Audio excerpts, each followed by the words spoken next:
errores en la solución numérica, las soluciones numéricas, y habíamos visto entonces que los errores se aplicaban a cuando manejamos cantidades escalares, vectoriales o matrices. Y acá agregué algoritmos porque está muy emparentado cuando manejamos cantidades escalares. Esto como repaso de cantidades escalares, habíamos visto entonces que si nosotros tenemos una función como puede ser esta, nos va a interesar ver qué pasa con la respuesta, con la función, cuando perturbamos el argumento independiente. Epsilon sería un delta x. Una aproximación lineal de Taylor nos permitía obtener esto. Es otra nomenclatura, pero es exactamente lo mismo, donde kappa es el número condicionante. Si evaluamos la función en 0,93, obtenemos kappa toma esta magnitud, mientras que en menos 0,93 toma esta magnitud. Entonces la incertidumbre en el ingreso se amplifica o se atenúa con el número condicionante y nos da el error, la incertidumbre en la salida. Esta es la ecuación fundamental. Concluimos que f de x está mal acondicionada en 0,93 porque fíjense cómo se amplifica la incertidumbre presente en el argumento independiente, mientras que para x menos 0,93 decimos que f de x está bien acondicionada, porque ustedes ven que la incertidumbre decae a la mitad, prácticamente decae a la mitad. Algoritmos, es muy emparentado, el algoritmo es muy complicado de seguir, un modelo.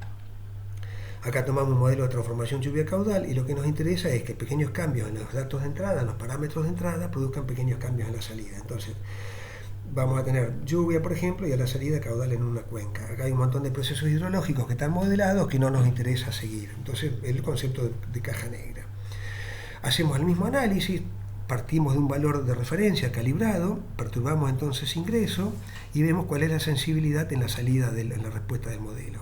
Calculamos el kappa y concluimos que el algoritmo va a ser menor, si es menor que 1 es estable, neutralmente estable si es aproximadamente 1 o mayor que estable, o mayor que 1 es inestable. Es decir, atenúa o amplifica las incertidumbres presentes en los datos de entrada. Terminología, un problema va a ser bien o mal condicionado, mientras que un algoritmo o un modelo va a ser estable o inestable. Vectores. Para medir errores también necesitamos una métrica. Entonces la norma de un vector, acá representado con doble barra vertical, es un número real y positivo que satisface estos axiomas. Siempre va a ser mayor que 0 o 0 si el vector x es el vector nulo. Multiplicado por una escalar se da esto y la desigualdad del triángulo. La norma de la suma de dos vectores es menor o igual que la suma de las normas individuales.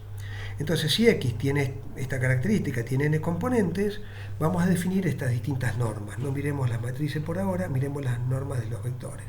La norma n1, que es la sumatoria de los valores absolutos, la euclidiana, la norma de Frobenius, que es la n2, y la norma infinita, que es tomar solamente el máximo valor de los componentes en valor absoluto. Como ejemplo, tenemos el vector x, le adicionamos un vector perturbación y obtenemos el vector perturbado, que es similar pero no es el vector original. Entonces aplicamos y calculamos las distintas normas, los errores absolutos y los relativos, el relativo estricto y el relativo perturbado. Ven, yo acá les hice un programita en Octave, bueno, acá no lo cargué, después se los paso, pero podemos calcular. Entonces, bueno, vamos a volver a la presentación, no quiero perder tiempo, pero esto es muy sencillo de estimar. Fíjense que está muy próximo el aproximado a lo estricto, y concluimos que el x sombrero, el vector perturbado, aproxima al vector original con un dígito significativo. Las matrices. Los errores también se miden con normas, para lo cual vamos a recurrir a un conjunto de axiomas. Entonces, la norma de una matriz es un número real y positivo que satisface todas estas condiciones, donde nos interesa en particular la última, que es la condición de compatibilidad o consistencia. Porque todo esto es fundamental, porque vamos a subordinar el concepto de norma de una matriz a un vector. Entonces, si tenemos una matriz n por n y x es un vector n por 1, este producto es compatible y esto mapea un vector en otro vector. Ahora definimos el conjunto S como que x pertenece al conjunto S de vectores de norma unitaria. A medida que hacemos que cambia x, va a cambiar este producto, pero eventualmente va a haber un vector x sub 0 que hace que este producto alcance un valor máximo. Y ese es el que elegimos como norma, justamente el máximo de valor. ¿Ven? Es el máximo de todos los productos a por x posible sujetos a esta restricción, donde x tiene norma unitaria. Tomamos un vector X sub 1 perteneciente al conjunto S va a ser menor o igual que el máximo. Ahora, A por X1 por condición de compatibilidad es la norma de A por la norma de X1, pero resulta que X1 tiene norma unitaria, entonces nos queda directamente la norma de A. Ven que satisface la condición de compatibilidad.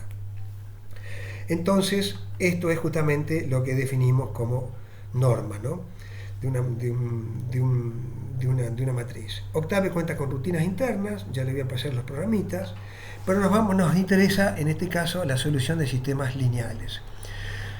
Gauss introduce errores de redondeo por representación interna de la máquina, de la computadora, y queremos ver entonces cuál es la incidencia en la solución cuando perturbamos el término dato, el vector independiente, que son los datos.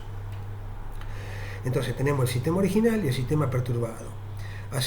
Restamos este de este, hacemos álgebra matricial, multiplicamos por la inversa y nos queda esto. Tomamos norma y a partir de ahora empezamos a trabajar con cantidades escalares. Por condición de compatibilidad, esto que está acá es menor que la norma de la inversa por la norma del vector diferencia. Dividimos por la norma de X, que es lícito porque estamos interesados en soluciones no triviales. Nos queda esto, multiplicamos y dividimos por la norma de A. Y esto que está acá abajo es sutil, pero es fundamental. Ven, si yo tomo la norma de A por X es igual a la norma de B. Ahora, la norma de A por X por compatibilidad, el axioma de compatibilidad es menor o igual que la norma de A por la norma de X. Entonces, esto es menor que lo que está acá. Como esto es menor, es una cantidad, todo esto que está acá va a ser menor o igual que esto que está acá, porque estamos dividiendo por un número menor. Entonces nos queda acá el error de B en los términos independientes multiplicado por un factor que va a atenuar o amplificar la incertidumbre presente en B, y eso es lo que nos va a dar la incertidumbre en la salida. Es fundamental entonces el número kappa que tiene esto. Hay una rutina interna, pero lo podemos calcular también en forma individual. Bueno, dejamos acá.